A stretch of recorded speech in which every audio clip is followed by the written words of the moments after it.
Alright, he said I'm good to go, so I'm gonna do my power cycle to get the RNG in to get the stuff in the right spot. Alright.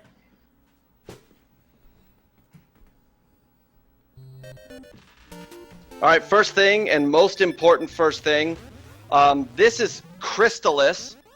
It is not pronounced Crystallis, and no matter how many times you say it, you are wrong. It is Crystallis.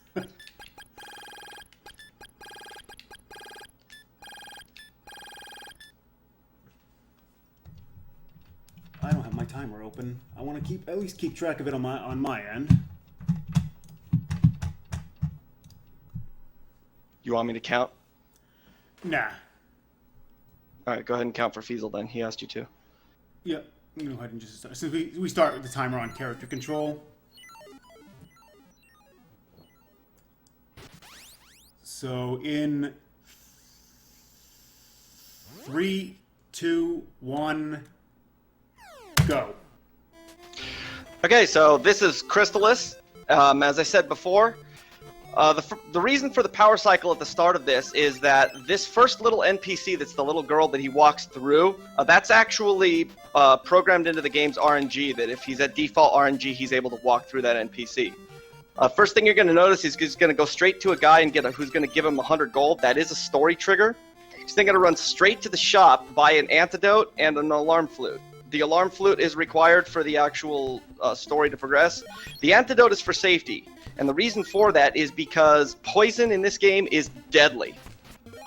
Okay, so another thing that's you'll notice in this game, he has to kill most everything. And the reason for this is because this game actually has forced grinding, in that there are specific levels that are required to damage things. Everything in Grass Valley can be damaged at level 1, but as soon as he gets to the next cave, which is after he gets the refresh spell, all the enemies in there require level 2. So he's going to clear as many monsters here in the Grass Valley area as he can, and then there's going to be a real short grind on some slimes, which I'll explain when he gets there. The monsters that are here require 2 hits, all of them the tigers, except for the slimes, which are single hit monsters. And then when he gets inside the cave, there's a guy that's asleep on a cave floor. We don't know why, but apparently he likes to sleep in caves. You gotta wake him up to get the key to the windmill, to restart the windmill, which blows open holes in mountainsides. Again, not sure why, but it does. And that's the requirement from the wise man Zebu in order to get the refresh spell, and also to progress the game. You'll notice too that he just throws the key across the room right into the windmill to start it, because that's how keys work in Crystallis. You just throw them across the room. Alright, bridge slime. Nope, he was in a bad spot. Okay, so the bridge slime that he was talking about, the bridge slime is actually down inside of the HUD. Now, the HUD in this game is actually considered live territory in the game. So monsters that spawn down there are okay to shoot, okay to damage, and they can attack you as well.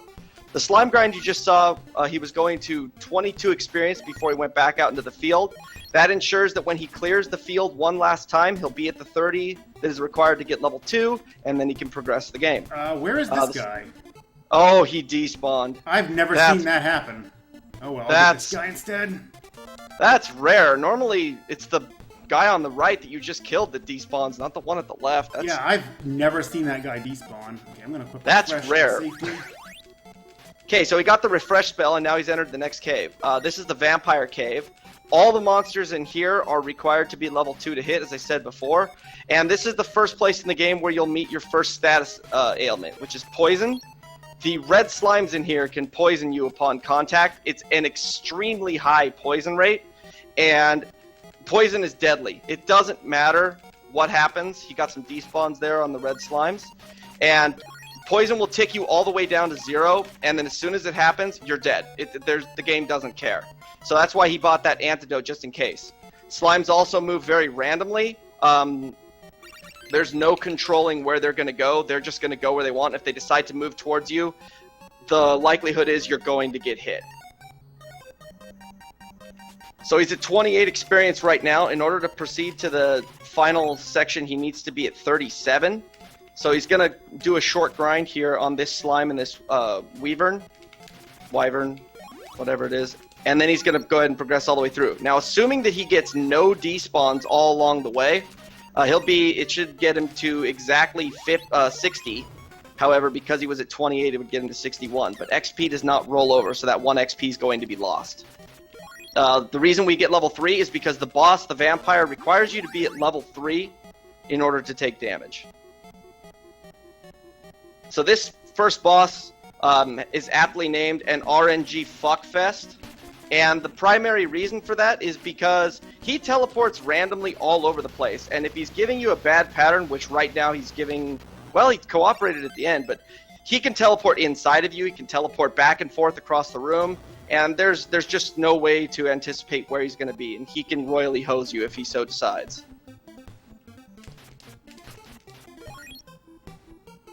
Oh, wow. So now we're into Cordell Plains. Despawn? Okay. I got the other spawn though, so it made up for it. Yeah, that's a weird despawn. So going through here on the field, he's going to try to kill everything. Got another despawn on the way back, and he used to kill all the axe throwers. The idea is he wants to be at 90 minimum, 95 optimally before he gets to where he gets the Sword of Fire. So he hands off a statue to a guy by stabbing him. That's the way that you hand items off to people in this game. Okay, so right now he's doing the shop glitch. The way that this works in this game is that in Crystallis, when you buy an item over the slot, you can quickly switch over and buy a different item using the original item's price. So if it happens to be an empty slot that you're on when you go ahead to try to buy an item, you can actually steal things from shops. And he just stole, purchased for nothing 7 pairs of warp boots. They're all going to be used throughout this entire run. So again, clearing Cordell Plains. The mushrooms that you'll see him walk past, those can't be damaged until he has the Sword of Fire. It's actually the first enemy in this game that you're going to come across that you can't damage without a specific sword type. And that's going to be a major mechanic through this game. You're going to see him switching swords pretty regularly as time goes on because monsters all have different elemental weaknesses and invulnerabilities. So he walked into the town of Oak. That's the only town where when you walk inside of it, the town trigger for teleporting there isn't right inside the door. He actually had to walk past the fence, and then he was able to teleport back to Bryn Mawr. That's a a story trigger in order for him to be able to progress. If you go up to this house normally, Tornell will not be here in the hut. It'll just be Stom. And so he'll just tell you, you need to go and take care of it. So he gets into a duel with Stom. And, well, he runs, and apparently teleporting to Leaf tells the game, hey, good job, you won. Don't question it. It works. So he teleports back to Oak now that he got the spell of telepathy from Tornell, which allows him to talk to the dwarf people. And she says, help, help, my son's lost in the forest, go find him. And so we're going to find him right now. So when he finds him, he's going to shove a pair of warp boots right on the kid's head and just grab him and drag him off to town. And the kid's going to walk back home like nothing happened. And you're going to be rewarded by Mom with an insect flute that summons a giant man-eating monster. Good reward, guys. You also get rewarded with this Sword of Fire, which is now the necessary thing in order to kill a lot of the monsters from this point. So at this point, he's got to do a little bit of grinding because the next boss requires level 4. And he's going to grind out enough experience so that by the time that he's done with the boss and heading to the next area, he'll get exactly enough experience to get to level 5, which is the required level to kill anything on Mount Saber South. So the mushrooms here at level 3 are only damageable by the Sword of Fire, as I said, and they take 2 hits at level 3. And they take 1 hit at level 4. So the grind will speed up a little bit once he gets to level 4. These axe throwers, didn't really talk about them much. These are probably one of the worst regular monsters in the game because they're entirely random in when they decide to throw axes, the number of axes they decide to throw. But at least in your case, they're programmed to just kind of walk towards you. The axe throwers are worth 5 experience each. and the mushrooms are worth 8. His goal at this point, when he finishes this grind, is 202, and then he's going to head straight over to fighting that big bug that we talked about, big man-eating bug. Another thing that you'll notice is that sometimes he'll be walking down towards that axe thrower at the bottom, and he's already got an axe cocked and ready to throw. And if you're not paying attention or are really quick on your reflexes, that's an axe to the face 10 out of 10 times. And it's really annoying. There's really not much you can do about it. You just have to be really quick on your reflexes. That axe thrower tried, by the way. He had one loaded, and you just killed him beforehand. Okay, so now he's at 202 experience, and he's heading back into the Poison Forest. I didn't mention this, but in the Poison Forest, you're required to wear the gas mask, or your HP just drains. I think it's like 4 HP every tick, just like every second, I think. And so, yeah, the gas mask is absolutely a must-have. The bugs did not cooperate in the swamp either. But he's got the right amount of experience. Now he's going to use the insect flute.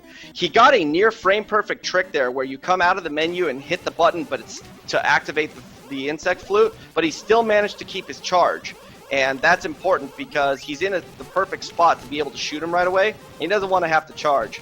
The flying around green beetle you saw shooting orange ninja stars at him, that's actually far stronger than the boss itself. And he will do half of your health per shot. For killing the bug there, you're rewarded with the Ball of Fire, which allows you to do level 2 shots with the Fire Sword. I didn't mention this before, but something that's pretty important in this game is that the level 2 shots in this game for each sword do something different. The Wind Sword breaks walls of stone. The Fire Sword breaks walls of ice. The Water Sword level 2 charge shot will actually make bridges of ice over rivers, and the Thunder Sword will destroy walls of steel. So going in, doing a few extra safety measures there in Bryn Mawr before he heads to Mount Saber South, kills the last few mushrooms, and gets level 5. He's going back and forth onto the screen from Mount Saber South to Cordell Plains because he wants to set a checkpoint. This place here is one of the nastiest areas, and the new strats that are required to get through here are so aggressive that this area can just absolutely wreck your run really, really fast. You're going to notice here on Mount Saber South that he's going to be doing a lot of switching when he gets inside the caves. The spiders inside the caves require the Sword of Fire. The little blue brains and the red wyverns require Sword of Wind. So there's going to be a lot of sword switching here. That's an unlucky despawn on the Drake. So these little Drakes here, and he got poisoned. Okay, so that's what that safety antidote was for. Hopefully he doesn't get it again. So now again, like I said, constantly switching swords back and forth. And that spider boned out. So coming over here gets the Tornado Bracelet, which is a story. Again, it not only does it give you a really nice attack with the Wind Sword, which is actually used to fight one of the bosses, but it also is a story trigger in order for Tornell to teach you the teleport spell, which is required to progress the game further. That spider really wanted it too. He did. Okay, so now he's going to head back, and when he gets back out onto Mount Saber South on the outside of it, he's going to go straight for doing 2 loops of zombie grinding at 12 experience per, because he's going to need around 430 experience before he goes into the cave in order for him to be able to have enough experience that when he goes to the next area, he's level 6 to be able to damage things on Mount Saber North. So essentially, that's what we're doing here. 20 experience short coming out of the cave. Yeah. So essentially, that's what you're going to notice he's going to be doing for a lot of this game. As he progresses through each area, it's going to be get the requisite experience required in order to get enough experience to kill the monsters in the next area, do the exact amount of grinding necessary to make sure that you get you're basically getting the level you need on the last monster before you get to that area, and then it's going through that area, collecting anything that's necessary, and fighting a boss if applicable. These are not really cooperating on the zombies. Zombies are programmed to walk towards you unless they touch a wall, in which case they just go, and don't know where to go, and they'll walk in circles. And that's really aggravating because their hitboxes can be special. at times. I haven't really talked about hitboxes yet, but this is a perfect time to do so since there are spiders in this cave. Hitboxes in Crystallis range from being pretty accurate to obnoxiously large or totally disjointed from the monsters. In the case of these spiders, the hitbox is actually disjointed like a whole tile below them. So if you can actually stand in the top part of the spider sprite and swing there, and it doesn't even care. It's like as if it doesn't exist. But if you're way below it, you're going to end up getting bopped by them, and they hit hard. You also probably have noticed that he doesn't have any armor or a shield yet, and he's not going to for a very long time. So as he's heading through this cave, he's going to try to make sure that he spawns as many monsters as he wants, and hopefully things cooperate in where they move, because he needs to try to kill everything. These spiders have slime AI, meaning that they move wherever they want, and couple that with their shitty hitboxes, and they're less than fun to deal with at times. So this is the last hallway here before he finds Tornell, who's just kind of hiding out on the side of the mountain. Lucky that that wyvern didn't poison you when he bopped you. I got an spawn there too, so that made up for the experience. That's good. Actually, in this game, please. In this game, normally you're required to sit still in order to charge your sword. But we found out that the sword charge only activates every other frame. So if you're tapping the directional pad in order to move, you can actually charge the sword while moving. And that's actually something I started doing and kind of discovered as a thing, because I saw the TAS was doing it, but they're actually using 30 hertz mashing in the TAS, and it's not possible to do that in real time. So by stutter stepping, it actually ends up working out really well.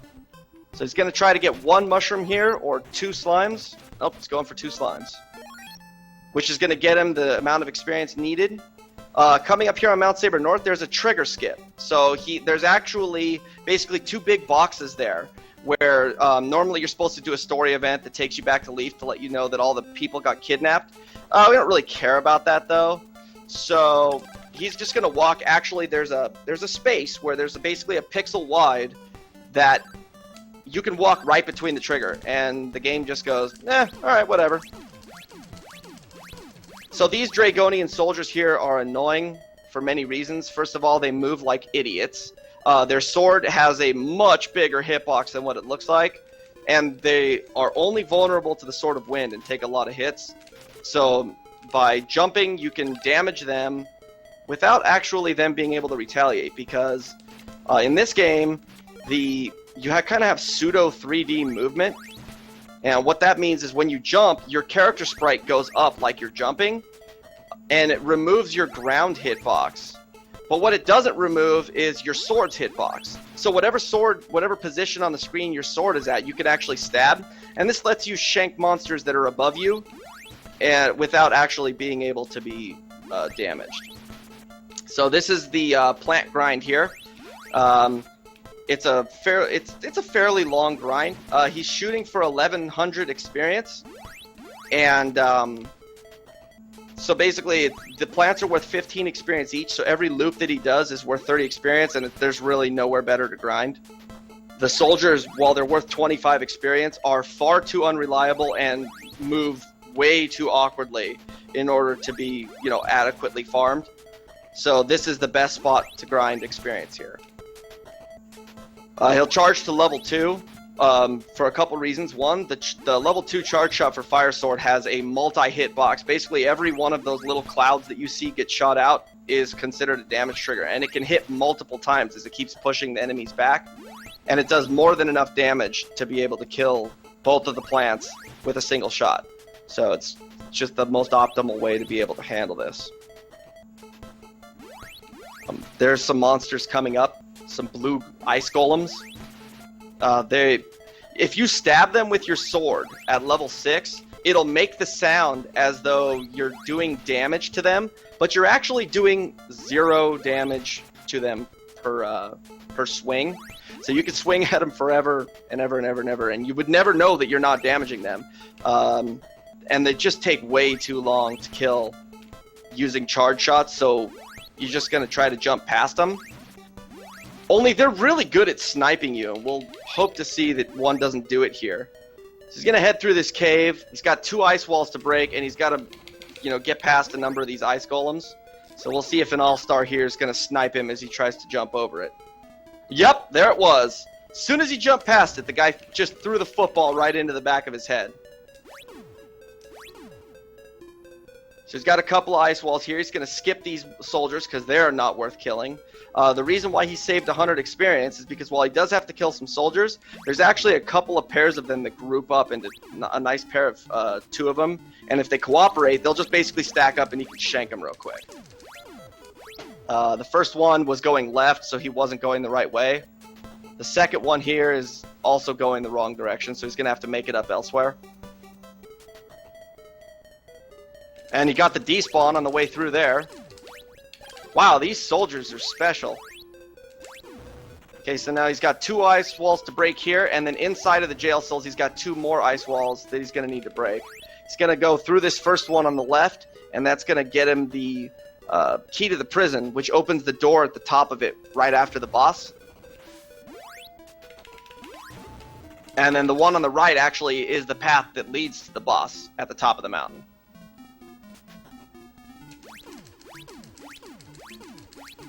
So he's going to try to get 2 more soldiers here. This hallway has 4 soldiers in it, and so if one of them decides to go in the wrong spot, it can make killing these things really annoying if one of them extra one comes up. So getting level 7, he's going to equip the tornado bracelet here, and he's going to charge it to level 3. Want to get 1 shot off on the boss at level 3, and then he's going to just try to be real aggressive and shank at him, and hope that he decides to stomp and not play linebacker, which he's actually cooperating this time. Nice job. Kelbesk is another huge RNG spot in this run. He will just end your run. If he decides he wants to body you, you don't really have a choice. He's just going to just crash into you. And if you don't have enough health to heal or magic to heal through it, then he'll just body you. And then he can pin you against a wall and just stand on you and you're dead. But he cooperated fairly good there. He stomped twice, and then Didi was able to just, hammer him. So heading through here, someone's going to contact him telepathically and give him the paralysis spell, which is extremely useful. And he's going to head into Portoa, the next town. Going to stay at the inn, and then it's right back out into the world again. If you haven't noticed it here, this game has basically 0 downtime. There is about a 8-second break after everything you do in this town, and that's pretty much it. Otherwise, the game is incredibly action-packed, and there's really no time to stop for anything. So he's about to do a huge glitch coming up right here. This glitch is... What happens is when you talk to these statues, the game decides it's going to push you away. However, by going to the right side of the statues and walking down diagonally at them, it's trying to push you the opposite direction of where you're going. So it's shoving you inside of their sprite and behind. And by just repeatedly talking to them like that, you'll actually get pushed right through them, and you can skip a bunch of story garbage that, again, nobody cares about. Okay, so these Medusas inside of this cave, they're only vulnerable to the Sword of Water, or Horde of Otters, if you've ever played the GBC version. And that's in this cave, so he's got to grab that before he can do any damage here. The Medusas are obnoxious. They move extremely randomly. They're on slime AI, but they never stop moving like slimes do. And they've got a horrendously large hitbox. So he's got to be pretty careful here as he goes through to make sure that he, doesn't get bashed by these, because they hit really hard. And he can take, I think, 3 hits at this point before he's dead. So yeah, he's got to grind all the way to 1400 experience here, and it doesn't sound like it's that bad, but it's just so dangerous because of the way that these Medusas work. The projectile you see them shooting out is actually a stone projectile. They can petrify you. And I don't know if their AI actually changes or not, but it sure feels like as soon as they petrify you, they just tackle you, and you just die. They'll just body you over and over. Jeez, these are very uncooperative. They're trying today. They are. Oh, God. this one. I hate when they just sit here. Yeah. It's like, dude, stop. If they're right in the middle of the hallway, it's not safe to go down below them because they'll body you, and their hitbox extends essentially all the way up to the top where you can walk. It's just like I said, it's gigantic. It's really, really annoying. I have not gotten this respawn on the The right good side news is once. you haven't been getting despawns. That's No, I've been pretty getting much the despawn only good on the news. right side every time. Oh, have you been? Yeah, that one just... I'm just getting unlucky on where... Where are you going? Okay, I need 3 more. It's the last loop.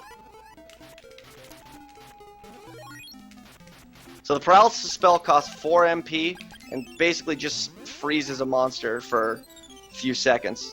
It's not an endless time. It lasts, I want to say, like around 8 seconds or something before it wears off. So he needs to take advantage of it. He needed to save at least 20 MP there.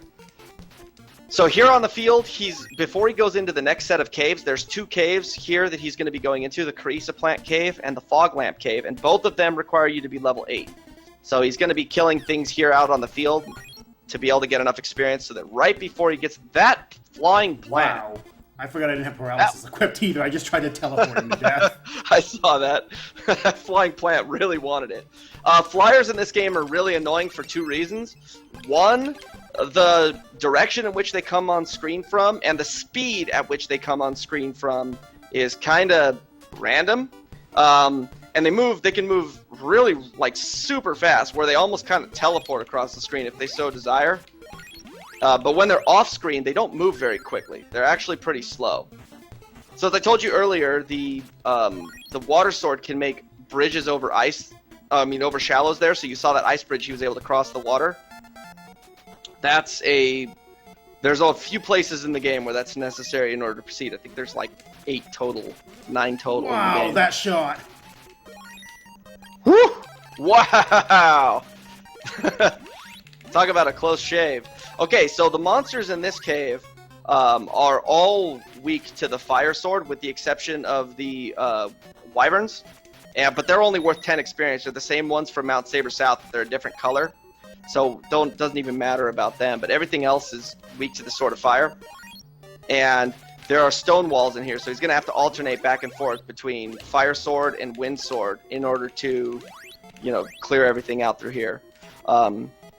He does need to get level 9, because in order to damage anything on the ocean, he has to be level 9, and the ocean is the next area that he needs to be through.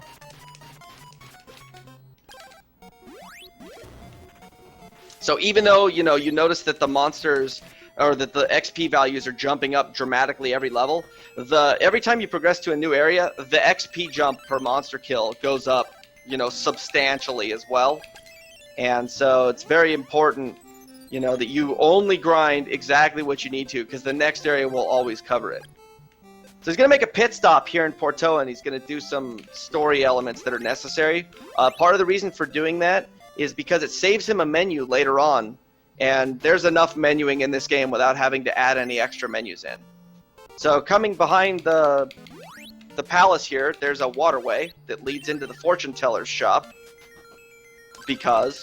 And you find out, if you do the story stuff, that the fortune teller here is also the queen, is actually the wise man Asina. And she gives you the recover spell once you have is it the ball of water? For coming there. And then he's been saving a medical herb for a while, and it's because he wanted to hand it to that dolphin there. And then the friendly dolphin gives him a shell flute, which lets him ride his back later. So you're going to be riding dolphins soon. So he got the Crystalis plant in the other cave, and now it's time to get the fog lamp here. This cave has a conveniently placed rock wall right at the start. Oh, despawn spider. Nice. So something you'll notice is that he's not mashing his sword, and I haven't talked about this. If you mash your sword in this game, every time you push the button, it'll reset the sword's position, and so the sword hitbox slowly goes out along with the sword sprite. And if you're mashing the button, your you're losing the actual hitbox of the sword, so it's a lot shorter. And if you're running towards monsters and mashing, there's a really high chance that your sword's not going to be out when you get near a monster, and it's just going to collide right into you, and you're going to take damage. So he's timing his sword swings here while he's pushing monsters to make sure that doesn't happen. And it still does occasionally because it's not easy to do, but he's really working hard to try not to do that.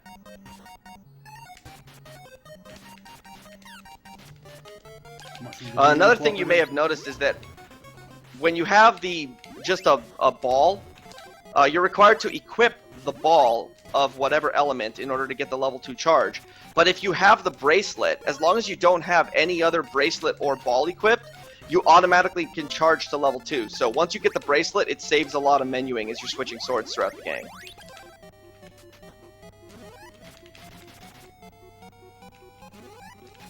So he's almost to the end of the Fog Lamp Cave, and he's now gotten level 9, which all this experience that he's getting at this point is just going to save him from grinding in the next area. And the monsters in the next area are worth 160 experience each. The spiders that he's killing here are worth 120, so it's not a huge loss, but he's ignoring the wyverns, which are worth a whole 20.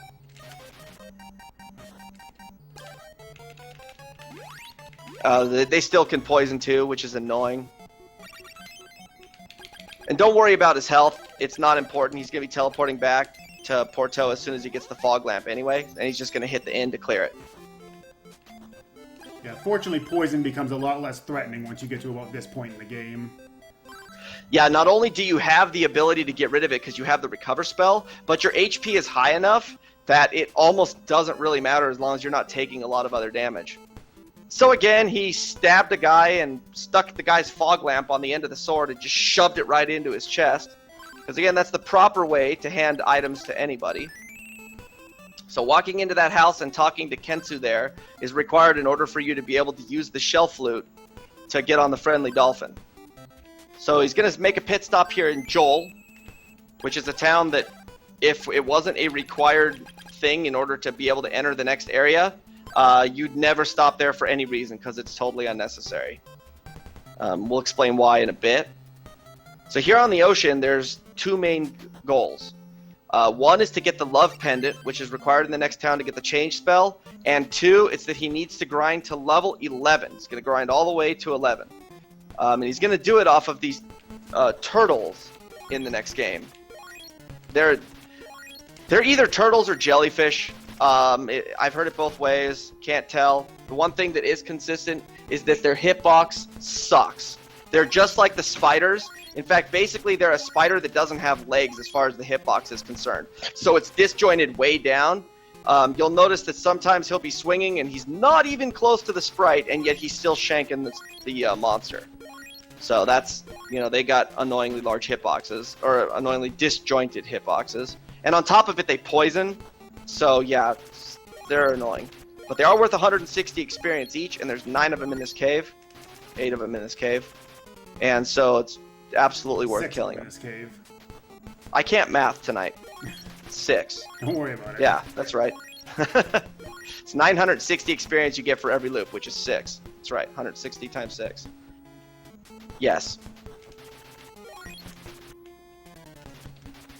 So he's going to be shooting for level 10, and he wants to be 1 turtle away from leveling, and that's because there's an octopus outside that he wants to kill. It's worth 172 experience, and God forbid it despawns. It's a huge time loss, but that's the idea, is to get it right there before he does probably the game's biggest glitch, and also the reason that Joel is completely unnecessary, because the next glitch that we're going to do is called Ghetto Flight, and it entirely skips a whole dungeon, 2 bosses, and just a really, really annoying section of the game. Evil Spirit Island sucks, and we're glad to not have to do it.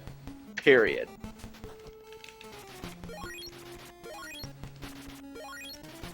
I almost wonder if I'm going to have the right experience where I can do the Ghetto Flight from inside the cave instead.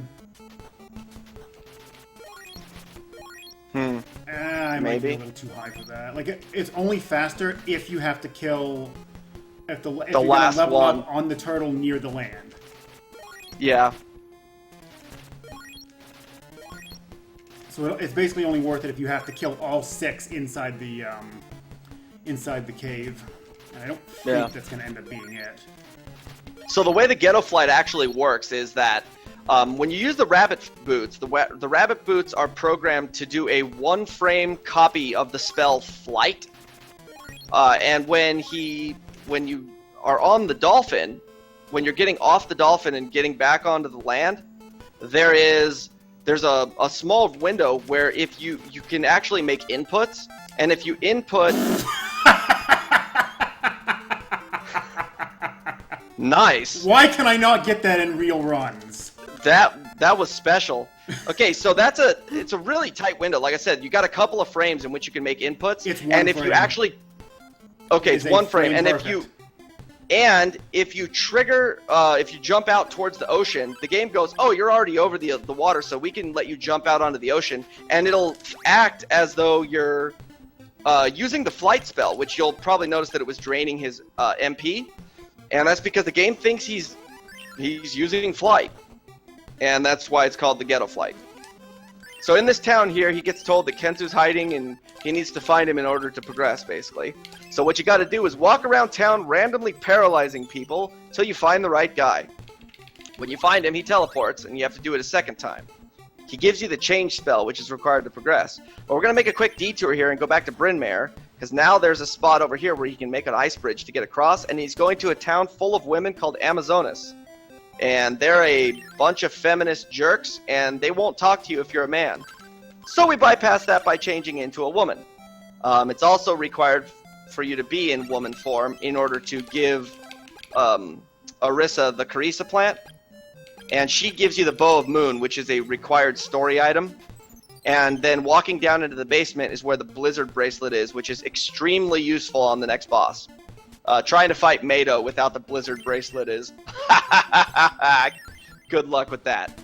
So he's going to walk right next to these soldiers who are extremely bad at their job, transform into a fake soldier right in front of them, and then after they open the gate, turn back and walk off laughing, like a boss. And then he's going to make a pit stop off in Goa here, where you're going to be going back there many times, and there's a huge dungeon at the back of it. I didn't see any monsters there on the way to Mount Hydra. What the hell was that? I didn't mean to charge the level 3. Let's check this. So here on Mount Hydra is the town of Chiron, which is where the it's where the resistance is. This is where the wise men are, and you know all the resistance going against the big Dragonian Empire are. And so again, we got to trick a couple of guys by changing into one of their monks, a guy named Stom. So now, this is the first time in the game where we're going to get armor. And he's going to, once again, use the good old-fashioned shop glitch to steal really good armor and a shield. He's also going to buy a whole bunch of magic rings there, because magic rings completely refill your MP bar, and they really make things a lot safer and a lot easier, and you need 3 of them, like, for the last area of the game. Last couple areas.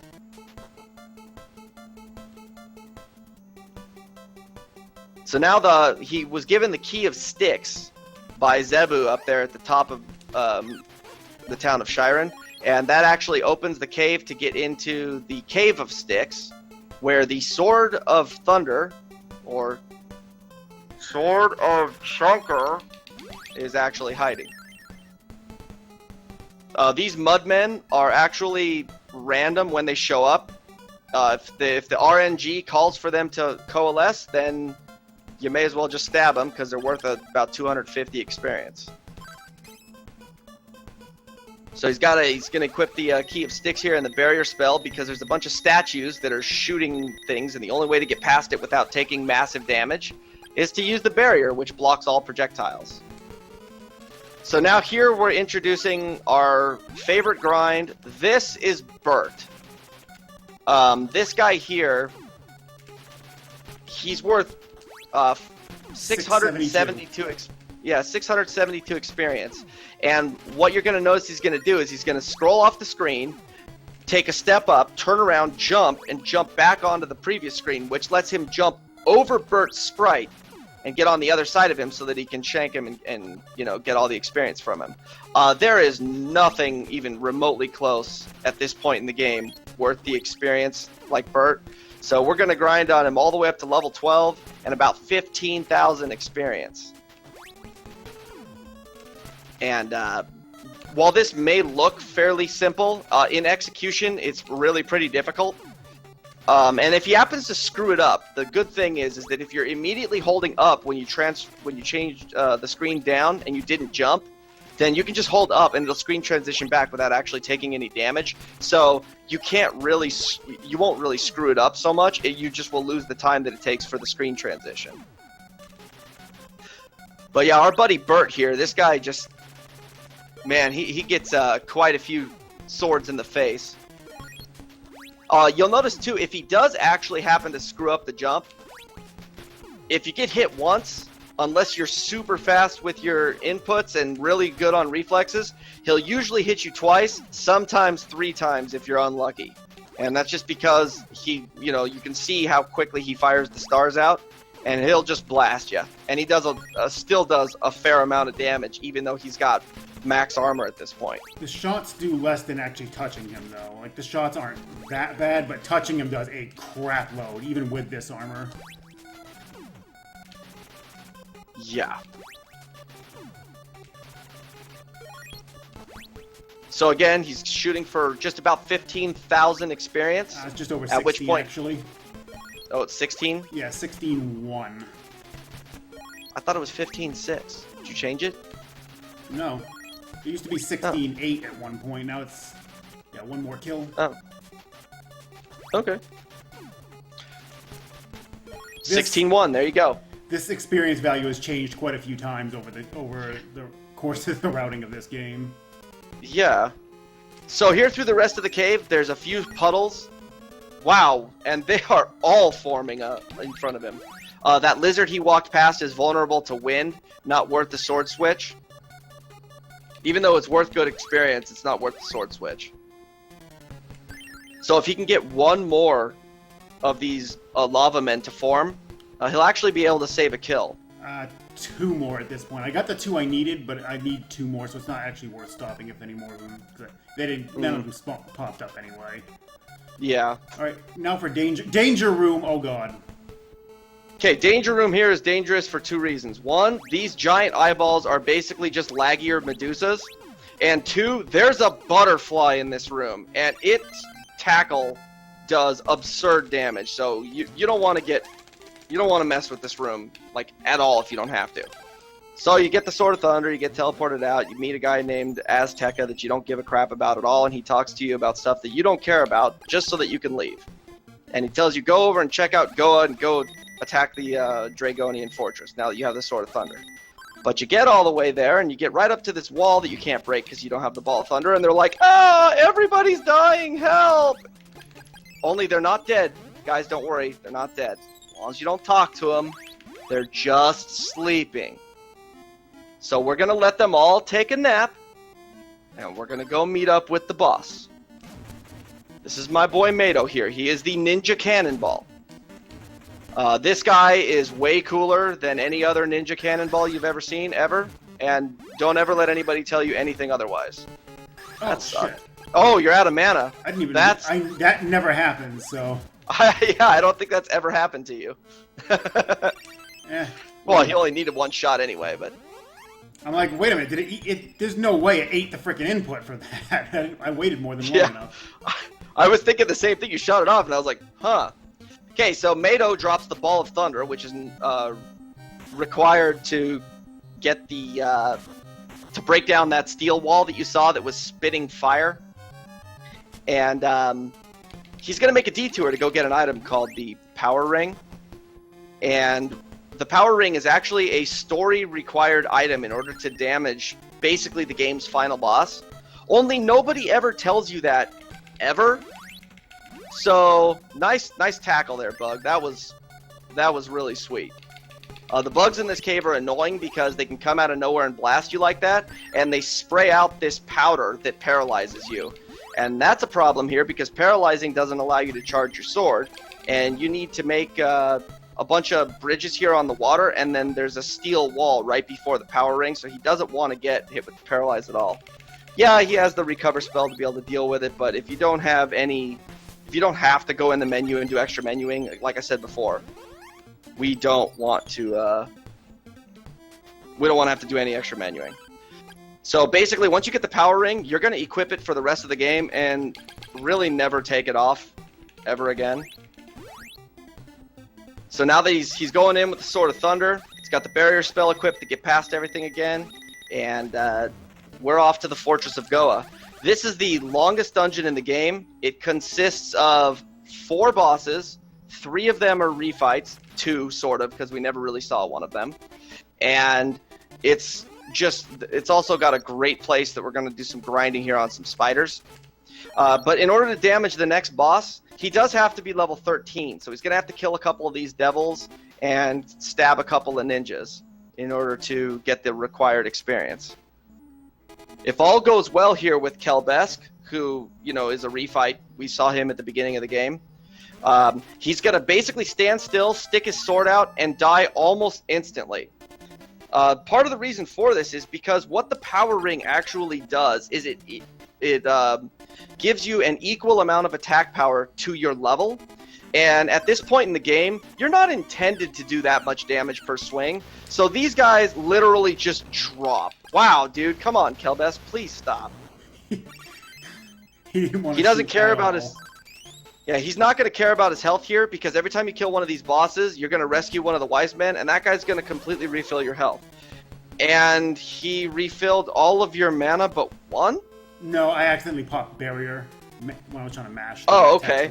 I was like, huh. So going through this cave here that he's in right now, you probably heard right at the beginning this sound that sounded kind of weird, and it's actually the sound of the flail enemies swinging their flail around. And by that monster spawning there, it actually takes up the weapon of those monsters is a separate spawn slot from the actual monster itself, and it's currently taking up the spawn slot of the bugs that normally fly around this room. So there's really, it looks like there's nothing in here, but it's just because the spawn slot for the bug is taken up by that monster's flail, and so there's no monsters in here. All you really do is walk around, make a couple ice bridges, and then paralyze a guy, stab him a couple times, and break a steel wall, and then it's off to a boss we've never seen before. They sure think they've seen us, but I'm pretty sure we've never seen this boss. Okay, so Sabera's another one. She thought she was high and mighty, but, you know, by abusing the barrier spell, as well as the fact that the power ring gives you, you know, 13 extra attack power that you're not expected to have at this point in the game, she goes down really quick. So the next section here is it's supposed to be kind of like the water section, although I think they kind of screwed it up because the last section had a lot of water. But there's spiders here, and these spiders are worth about 1,200 experience each, and they are the best enemy to grind for a long time. Until the end of this dungeon, basically, he's not going to find anything with better experience that's grindable, so you just have to kill these spiders. His movement is going to be extremely deliberate. He has to give the spiders time to spawn, and that spider shot off a web, which can actually take up the spawn slot of the other spider, which is annoying. So he's delayed a little bit there in order to get the other one to spawn. So yeah, he needs to get level 14 in order to be able to damage Mado and the final boss of this dungeon. So he's going to go pretty close here up to 30k, and then he's going to jump down and get the rest of the experience on the way down to the next boss. The next area is finally kind of been discovered that you can deal with it a little better. It used to be probably the worst RNG spot in the whole game, because the monsters that are there are these shadows that are invisible. They can only be revealed by casting spells, and these turds shoot paralysis spells at you. And if you get hit by anything, even if it doesn't damage you while you're riding an elevator, you get kicked right off the elevator, and it punts you down to the floor below. And this can happen multiple times in a row. and it's really annoying. The good news is that DD came up with a really good strat to be able to handle them by using the level 3 charge shot of the fire sword, which is a nice, you'll see it here, it's basically a big fire cloud that just kind of spins around in a circle, and it takes care of these things really easy. They can also just decide, I'm going to sit right here on the edge, and you're not going to be able to get off of the wow, that sucked. Oh well. I'm not sure why it fired off to the right, but this okay. time, so it's not a big deal. Yeah. So there's one more shadow here. And wow, good job. The level 3 fire sword kicked the shadow right into him. And so he got bopped there for a bunch of damage right before he's getting to the boss. So we're up back to Mado 2 here. Mado 2 is exactly the same as Mado 1. The only difference is now he's a little faster. But again, we have the power ring, so he goes down a little quicker. You can actually 2-cycle him, which is the most optimal, which he did. You can get a 1-cycle, but it's extremely rare. Yeah, you got to hit him multiple times as it's going around, and it's just all luck. Yeah, there's no guarantee that he's going to move in a cooperative pattern at all. So now the final area here is supposed to be kind of like the Thunder area, and there's some monsters here that are really good on experience, namely these Black Knights with the chain whips. They're worth, I want to say, was it like 1600, 1620? The spiders are worth experience, and then there's these skeletons that he needs to paralyze before he attacks them, because otherwise they'll just fall apart, and then you can't damage them while they're falling apart. They have to reform. But if you hit them with the paralysis, they don't fall apart, so you can just shank them a couple times and down they go. So he's going to go through here, got to break a wall, and then he's going to intentionally just jump down a hole, because there's really nothing else to do up here. While he's down here, there are some Sandmen. The Sandmen are the same exact things as the Lava Men, but they're worth 1920 experience. So if one of them happens to form in front of him, you want to kill that, no matter what, because that experience is just so not worth passing. So this is Carmine. Carmine is special in his own way. He's one of only 2 monsters in the game with an obnoxious attack that turns you into a slime, and there's only 2 ways in the game to get rid of it. If you're in a boss fight and you get hit with it, you have to use a Fruit of Repin, which was given to him after killing Saber. The other way is to leave the screen, but if you're in a boss fight, you can't do that. So, yeah. So now after doing that, he was given an ivory statue, and he went and grabbed the Thunder Bracelet. The ivory statue is used to cure the curse on our buddy Kensu here. Curing the curse on Kensu has him give you the flight spell. So now that he's got all the magic in the game, he can now get to the last couple of areas that are necessary in order for him to get the last items that are required to finish the game. Mainly at the top of Mount Hydra here is an item called the Bow of Sun, which is required to beat the game. But again, it's never told to you that you need this item. You just do. So he's going to head up to the top of the mountain and grab the Bow of Sun, and then it's off to the final area.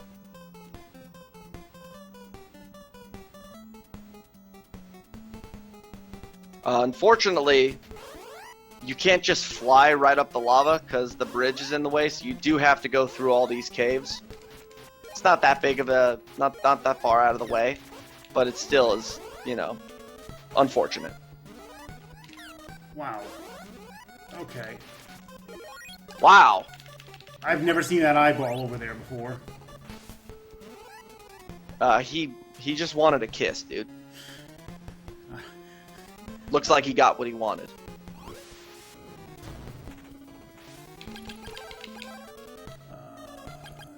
Okay, so the wind sword was needed for those couple of rock walls that were in the cave. He's equipping a pair of warp boots and the flight spell. He's going to fly over, grab the Bow of Sun, and he's going to use the final pair of warp boots to go back to Goa. So he can go straight for the final area. The final area is the desert and the town of Sahara. And the desert here is notable for 2 reasons. One, the dark brown areas that I never talked about before, they actually will damage you like, you know, spikes or any of the other like poison swamps things in this game do. And it also has all the strongest enemies and the most experience per kill. The scorpions here are worth 1440, and then the enemies in the very final dungeon, the warlocks, are worth 1920. There's also a couple of mummies that I think are worth about 1400 experience too. So he's got to do some grinding here. He does have to get to max level in order to finish this game. So he's going to get level 15 here, and then he's going to go and reach about 30k. I'll stop at 19.5, but I'll take anything I get over it too. Yeah. Wow. And then he's going to finish his grind so that basically he literally gets the level up on the last monster before the final boss. Because that's the only thing in the game. Well, I don't know about the Crystallis Tower because you're already that level, but in order to damage Dragon 2, you're required to be level 16. I actually did check the enemies in the Crystallis Tower. They do require 16. Oh, they do? Okay, They do. I wondered. I never, you can't get there, you know, without being level 16, so I figured, but I wasn't sure. Okay, so he's leaving here, and he's heading into the pyramid. The main purpose of going through the pyramid here is we have to take care of Dragon, who's been the whole, you know, nasty bad guy that's been talked about this whole time. And he's special in his own way, in that he is the only monster in the entire game that has no iframes. So he drops like a rock, which you'll actually get to see here. It's pretty humorous. So he's gonna walk up. Dragon's immediately gonna try to tackle him, and then if you blink, you're gonna miss the boss. And he's gone. And he gets the Psycho armor, which is the best armor in the game. He's got to talk to Azteca there, who gives him the Bow of Truth. And the Bow of Truth is required to reveal Dragon's true form. That's its only use. He's going to fly up, and now he's going into the basement of the pyramid. And this is where he needs the Bow of Sun and the Bow of Moon. There are 2 statues down here, Sphinx statues. One of them dies to the Bow of Sun, one of them dies to the Bow of Moon. And, again, no one in the entire game tells you that this is what you need. And if you get into this fight, other than the fact that you see a sun and a moon over their heads, but when you get into this fight, if you don't have the Bow of Sun and the Bow of Moon, your only way out is die. That's it. You have to die.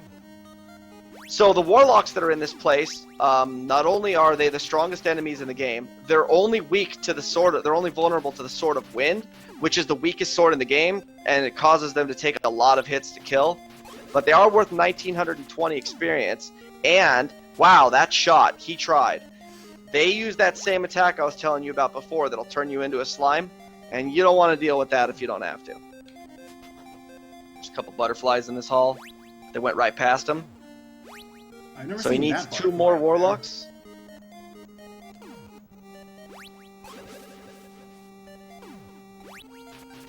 He'll get the last 2 warlocks here while flying over this pit. Last one here right at the final door. And he reaches level 16, literally a step before he gets into the door. So the Bow of Truth is needed in order to reveal Dragon's true form, and he's going to intentionally take a hit here to try to manipulate RNG.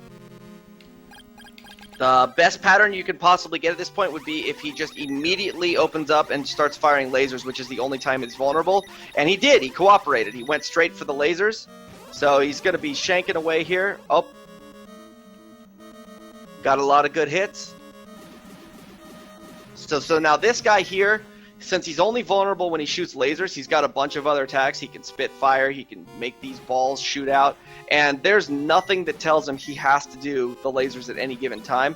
So this guy can waste 2 minutes of your time, and there's nothing you can do about it. It just is, okay, well, I'm just deciding not to do it.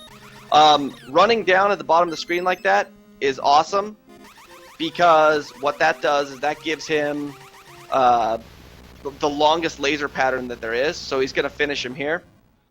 He had the Opal statue equipped, which basically is like a free life if you take damage. When you have it equipped, if you die, it just automatically refills your health and gives you about 15 seconds of invulnerability, or 10 seconds. It's a lot.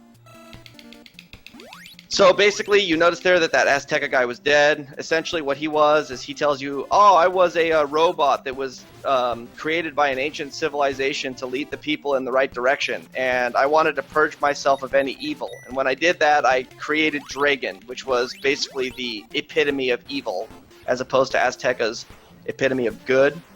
And he's dead now. So you have to go and stop the Crystal Tower, which is here." What he has to do on each floor is kill all of the small androids, the brown ones, and when he kills all 3 of those, then it causes the white androids to come out of their rooms to try to stop him. And then when you kill all of the white androids on a floor, it makes the stairs for the next floor. He's going to try to kill the brown guys so that he's right next to one of the doors, because he wants to try to save MP by just standing there and stabbing and just shanking right through them, without having to use as many lag storms, because they do generate quite a lot of lag. One lag storm is not enough to kill these guys. He does have to hit them with either a level 1 or level 2 thunder shot in order to finish them off. Except occasionally you'll kill them with them, and I don't understand why. There's got to be some kind of global timer on how it does damage. It's the only thing I could think of. And you just happen to hit it on the right spot, and you get an early damage tick. But I'm not positive on that. But anyway, so this is why he needed the extra magic rings, because the Thunderstorm spell costs 40 MP per cast, and it's really the only way to deal with these brown androids. Their projectiles will spawn inside of your hitbox, so barrier won't stop it, and that was a mistake. It's not a good idea. That was a big mistake. Yep. Wow. Ugh. Oh god, helicopter, please. This way. Fear. Okay, these helicopters are awful because they'll just chain tackle you forever. So yeah, that was scary. These are extreme backup strats. These are I just figured these strats out up on the fly. Getting their marathon debut here, the extreme backup strats. I'm amazed that I lived through that. Yeah, wow, that was close. Okay, so now he's going to go into the door and meet somebody who's supposed to be the heroine of the game that we never saw until right now. And she's going to combine all 4 of the swords into the ultimate sword, Crystallis. The Crystallis is the final sword that we need. Very soon here, too. Yeah, time will be as soon as he loses control. I'll call it out. Oh, wow. I forgot I switched to fucking... Refresh. I switched to refresh, and I was like, wait, why am I not blocking these? So normally you would have the barrier spell there. And... time. So normally you would have the barrier spell there, and it just takes 6 shots into the eyeball, and he's dead. Yeah. Whoops! I don't usually have to switch to refresh in the tower, so I wasn't... Yeah. I wasn't thinking of that. The danger is over now. You got that right. We survived that final foobar. That wouldn't have been so bad if I didn't panic run over to the right side and spawn the second set of androids. Yep. Good stuff. That was a great end to it. My timer has a 102.02 on it, so that's not too bad for just a one-off run. And I didn't... I haven't done a single run of this since last week. Like, I haven't touched it in like a week, so I came into this, not so much unpracticed, just, not warmed up. To give you an idea of just how good that time really is, if you go to speedrun.com right now, I've got the number 2 time at 107 something. And that's 4 minutes slower than his world record time. So that just gives you an idea of the skill gap that's going on right now with this game. Is not something you get easily with this game. No. Not at all. Oh, a sub-hour period is not something you get easily. This game is brutal.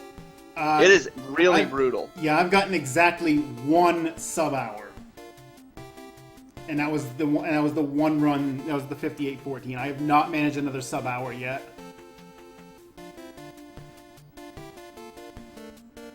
So anyway, guys, that was Crystallis. Awesome game, and shout outs to Jeff Peters. Definitely.